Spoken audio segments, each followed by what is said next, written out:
Кәлимә тайиба 17. Анас радиаллаху анхудан риваят. Пайғамбар саллаллаху алейхи вассаламдың мындай деп айтқанын ұқтым. Қиямат күні маға ортомчу болуға рұқсат берілет. Ошондо мен, о Раббим, кимдин жүрөгүндө данчалык иман болсо, аны бейишке киргиз, дейм. Аллах Таала ортомчулугумду кабыл алып, бейишке киргизет. Андан кийин кимдин жүрөгүндө андан да кичинерээк иман болсо, аны да бейишке киргиз, деп өтүнөм.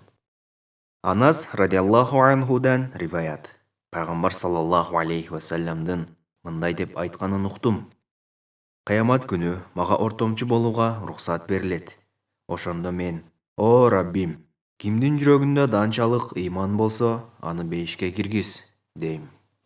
Аллах Таала ортомчулугумду кабыл алып, бейишке киргизет. Андан кийин кимдин жүрөгүндө андан да кичинерээк иман болсо, аны да бейишке киргиз, деп өтүнөм.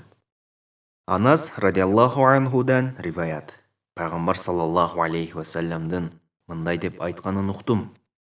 Қиямат күні маға ортомчу болуға рұқсат берілет. Ошондо мен, о Раббим, кимдин жүрөгүндө данчалык иман болсо, аны бейишке киргиз, дейм. Аллах Таала ортомчулугумду кабыл алып, бейишке киргизет. Андан кийин кимдин жүрөгүндө андан да кичинерээк иман болсо, аны да бейишке киргиз, деп өтүнөм. Бухари.